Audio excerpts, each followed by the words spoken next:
ഇന്ന് തന്നെ ഡൗൺലോഡ് ചെയ്യൂ. കാണൂ നിങ്ങളുടെ ഫേവറേറ്റ് ഷോസ്. ഞാനേ എന്റെ അമ്മയ്ക്ക് വേണ്ടിയിട്ടാ ജീവിക്കുന്നത്.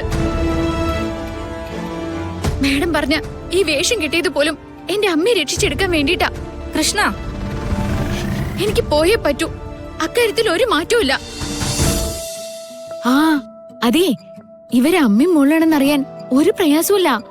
സ്വഭാവം മാത്രം നോക്കിയാ മതി, അല്ലേ ചേച്ചി? സത്യം പറയ്, നിനക്ക് നൈഫും ഫോർക്കും ഉപയോഗിച്ച് ഭക്ഷണം കഴിക്കാൻ അറിയായിരുന്നില്ലേ? മുമ്പ് ഇത് അറിയില്ലായിരുന്നെങ്കിൽ ഇത്ര ഭംഗിയായിട്ട് ചെയ്യാൻ പറ്റില്ലല്ലോ. ഞാൻ എവിടെ പോയിട്ട് ഇതൊക്കെ ചെയ്യുന്നേ? എനിക്കൊന്നും അറിഞ്ഞൂടാ. പിന്നെ ഒരു കാര്യത്തിൽ എനിക്ക് വാശി തോന്നിയ ഞാനത് എങ്ങനെയും പഠിച്ചിരിക്കും. ഒരു തവണ ഞങ്ങളുടെ തെങ്ങിലൊന്ന് കേറാൻ വേണ്ടി ഞാനാ ശങ്കരൻ ചേട്ടന്റെ പിറകെ 2 ആഴ്ച നടന്നതാ. അയാള് വന്നില്ലെന്നേ. ആ വാശിക്ക് തെങ്ങാറ്റം ഞാൻ അങ്ങ് പഠിച്ചു. ഇപ്പൊ നല്ല സ്റ്റൈലായിട്ട് തെങ്ങ് കയറും. കാണോ? നീ വേറൊരു നാട്ടുമ്പുറത്തുകാരി പെണ്ണല്ലല്ലോ. വേറെ എന്തൊക്കെയോ നിന്റെ ഉള്ളിലുണ്ടല്ലോ. കേക്കണ്ട രണ്ടുപേരും. പിന്നെ അതെന്താന്ന് പറഞ്ഞു കൊടുക്കേണ്ടി വരും.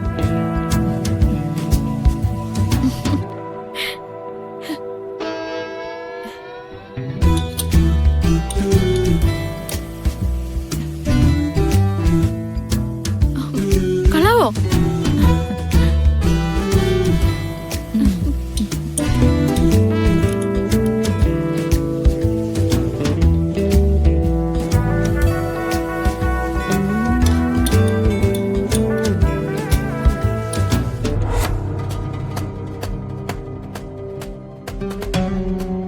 അമ്മേ, അമ്മേ വാ, ഇതാ കഞ്ഞി കുടിക്കാം. എഴുന്നേക്ക്.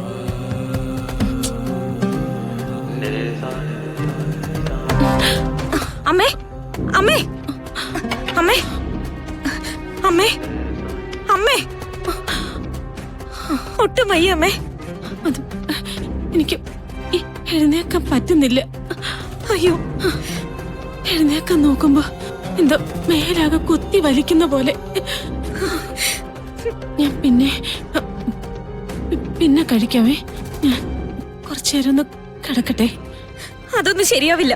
ഞാൻ കൃഷ്ണയെ വിളിച്ച് വിവരം പറയാൻ പോവാ. അവള് വരാതെ എങ്ങനെയാ? നിന്നോട് ഞാൻ പറഞ്ഞിരുന്നല്ലോ, എനിക്ക് കുറച്ച് കഴിയുമ്പോ ശരിയാവും.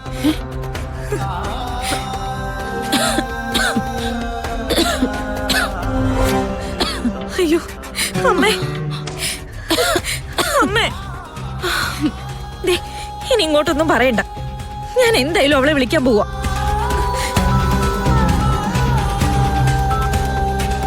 ഉണ്ണി, എന്താടി? അമ്മയ്ക്ക് കുഴപ്പമൊന്നുമില്ലല്ലോ? നീ അമ്മയുടെ അടുത്ത് തന്നെ ഇരിക്കണം. കൃഷ്ണേ, ഇന്നമ്മ രാവിലെ ഒന്ന് തലചുറ്റി വീണു. കുഴപ്പമൊന്നും ഇല്ലെന്നാ ഞാൻ കരുതിയത്. പക്ഷെ ഇപ്പൊ ഭക്ഷണം കൊടുക്കാൻ ചെന്നപ്പോ അമ്മയ്ക്ക് എഴുന്നേക്കാൻ പോലും പറ്റുന്നില്ല. അയ്യോ, എന്നിട്ട്? നിന്നെ വിളിച്ച് പറയാന്ന് പറഞ്ഞപ്പോ അമ്മ സമ്മതിക്കുന്നുണ്ടായിരുന്നില്ല. പക്ഷെ എനിക്കത് കണ്ടു നിൽക്കാൻ പറ്റാത്തോണ്ടാ ഇപ്പൊ നിന്നെ വിളിക്കുന്നെ. എന്തെങ്കിലും ചെയ്തില്ലെങ്കിൽ പ്രശ്നമാടി. നിനക്ക് ജോലി സ്ഥലത്ത് നിന്നൊന്നും വരാൻ പറ്റുമോ? അമ്മയുടെ കാര്യല്ലേ, വരാണ്ട് പിന്നെ എങ്ങനെയാ? ഞാൻ ലീവ് പറഞ്ഞിട്ട് ഉടനെ എത്താം. ഞാൻ വിളിച്ചതിനെ ഇപ്പൊ എന്നോട് ബഹളം വെക്കും. അതൊന്നും നോക്കിയിട്ട് കാര്യമില്ല. ഞാൻ പെട്ടെന്ന് തന്നെ വന്നോളാം. ശരി.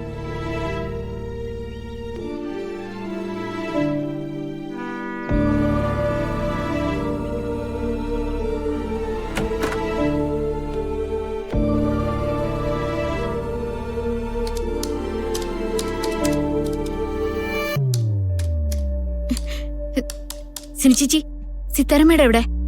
എന്തോട്ടെ? എന്റെ കൂട്ടുകാരിപ്പോ വിളിച്ചിരുന്നു. എന്റെ അമ്മയ്ക്ക് തീരെ സുഖമില്ല. എനിക്കിപ്പോ പോണം. അതിപ്പോ എങ്ങനെയാ? എന്റെ അമ്മയ്ക്ക് സുഖമില്ലെന്നാ പറഞ്ഞേ. അതിന് ഞാനല്ലാതെ വേറെ ആരെ പോകുന്നേ?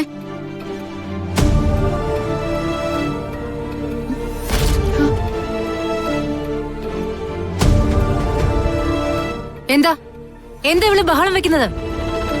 എന്താ സിനി? മാഡം, എന്റെ അമ്മയ്ക്ക് തീരെ സുഖമില്ലാണ്ട് കിടക്ക. എന്റെ കൂട്ടുകാരിപ്പോ വിളിച്ചിരുന്നു. എനിക്ക് ഇപ്പൊ തന്നെ നാട്ടിലേക്ക് പോണം. നാട്ടിലേക്ക് പോവാനോ? അപ്പൊ ഇവിടെ ചെയ്യേണ്ട കാര്യങ്ങൾ ആരാ ചെയ്തു തീർക്കണ്ടേ? അതൊന്നും എനിക്കറിയില്ല. എനിക്കിപ്പോ പോയേ പറ്റുള്ളൂ. നിന്റെ അമ്മയ്ക്ക് വയ്യാന്ന് നീ പറഞ്ഞതല്ലേ, അപ്പൊ പിന്നെ ഇതൊക്കെ നാച്ചുറൽ അല്ലേ കുട്ടി? ഇത്രയും നിസ്സാരമായിട്ടുള്ള കാര്യങ്ങൾ പറഞ്ഞ് ഇവിടുന്ന് പോകാൻ പറ്റില്ല. മേഡത്തിനാണിത് നിസ്സാര കാര്യം, എനിക്കത് അങ്ങനെയല്ല. ഞാനേ എന്റെ അമ്മയ്ക്ക് വേണ്ടിയിട്ടാ ജീവിക്കുന്നത്. മേഡം പറഞ്ഞ ഈ വേഷം കിട്ടിയത് പോലും എന്റെ അമ്മയെ രക്ഷിച്ചെടുക്കാൻ വേണ്ടിയിട്ടാ. കൃഷ്ണ, എനിക്ക് പോയേ പറ്റൂ, അക്കാര്യത്തിൽ ഒരു മാറ്റവും ഇല്ല. ഞാനൊരു കാര്യത്തിന് ഒരാൾക്ക് പണം കൊടുത്തിട്ടുണ്ടെങ്കിൽ അയാളെ കൊണ്ട് ആ ജോലി എങ്ങനെ ചെയ്യിക്കണമെന്ന് എനിക്ക് നന്നായിട്ട് അറിയാം. മേഡം എനിക്കെന്ന പൈസയിൽ നിന്നും ഒരു രൂപ പോലും ഞാൻ എടുത്തിട്ടില്ല. അതിന്റെ അക്കൗണ്ടിൽ തന്നെയുണ്ട്. അമ്മയെ കണ്ട് തിരിച്ചു വന്നിട്ട് അത് ഞാൻ മേഡത്തിന് തന്നെ തിരിച്ചേൽപ്പിക്കാം. സ്വന്തം അമ്മയുടെ അടുത്ത് പോവാൻ പറ്റാത്ത സൗഭാഗ്യമൊന്നും എനിക്ക് വേണ്ട. കൃഷ്ണ, അമ്മയ്ക്ക് അവിടെ എന്തെങ്കിലും സഹായം വേണമെങ്കിൽ തന്നെ നമുക്ക് അതിനുള്ള മാർഗങ്ങൾ നോക്കാം. ഇനി ഹോസ്പിറ്റലിൽ കൊണ്ടുപോകാനാണെങ്കിൽ അവിടെ വിളിച്ചു പറയാം. എനിക്ക് എന്റെ അമ്മയുടെ അടുത്ത് പോയേ പറ്റുള്ളൂ. എന്നെ കണ്ടല്ലാതെ അമ്മയ്ക്ക് സമാധാനം കിട്ടില്ല. ഞാൻ പോവാ. എനിക്കാ തെറ്റ് പറ്റിയത്. പണം തരുമ്പോ അതിനുള്ള എഗ്രിമെന്റ് കൂടെ വാങ്ങി വെക്കണമായിരുന്നു ഞാൻ. അതുണ്ടായിരുന്നെങ്കിലേ ഈ വീടിന്റെ പടി കടന്ന് നീ പുറത്തു പോവില്ലായിരുന്നു. എന്റെ അമ്മയ്ക്ക് വയ്യെന്നറിഞ്ഞ എന്ത് പറഞ്ഞ് തടഞ്ഞു നിർത്തിയാലും ഞാൻ പോവും മേഡം. നിങ്ങൾക്കൊക്കെ സ്നേഹിക്കാനും കൂടെ നടക്കാനും ഒരുപാട് ആൾക്കാരുണ്ടാവും. പക്ഷെ എനിക്ക് എന്റെ അമ്മ മാത്രമേ ഉള്ളൂ.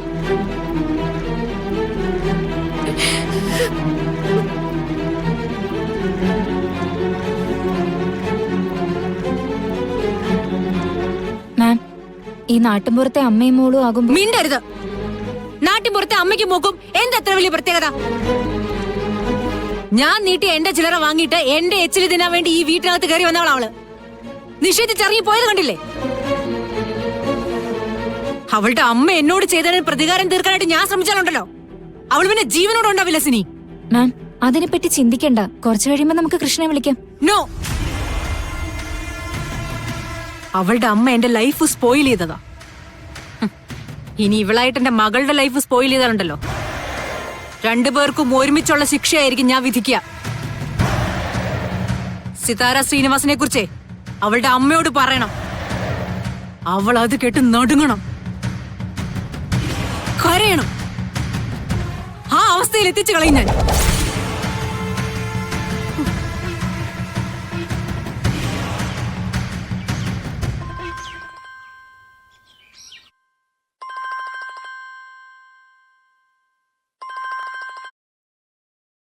ഹലോ. ആ നന്ദോൽ സാറേ, ഞാൻ അയ്യപ്പനാ. ആ എന്താ അയ്യപ്പ, എന്തെങ്കിലും വിവരം കിട്ടിയത് എനിക്ക്? അതെ, ഞാനിപ്പോ കുളനട എന്ന് പറയുന്ന സ്ഥലത്താണ്. ഇവിടെ നിന്ന് കുറച്ച് അപ്പുറത്തുള്ള ഒരു ഗ്രാമത്തില് നാഗപൂജ ചെയ്യുന്ന 2 ഇരട്ട പെൺകുട്ടികൾ ഉണ്ടെന്നുള്ളൊരു വിവരം കിട്ടിയിട്ടുണ്ട്. ഓ, അത് വലിയ കാര്യമാണല്ലോ. ആ കുട്ടികളുടെ ഡീറ്റെയിൽസ് ഒന്നും എടുക്കാൻ പറ്റിയില്ലേ? പറ്റും. ഞാൻ അങ്ങോട്ടേക്ക് പോകാനുള്ള ഒരുക്കത്തിലാ. സാറിനെ വിളിച്ചിട്ടൊന്ന് പോകാന്ന് കരുതി. എങ്കിൽ പിന്നെ അടിക്കണ്ട, പെട്ടെന്ന് പോയിട്ട് എല്ലാം അറിഞ്ഞിട്ട് വരൂ. അമ്മയ്ക്ക് വലിയ സന്തോഷാവും. ആയിക്കോട്ടെ സാറേ, ഇന്നോ നാളെയോ തന്നെ ഞാൻ വിവരം തരാം. ശരി, എന്നാ പിന്നെ അങ്ങനെ ആവട്ടെ. ഓക്കെ.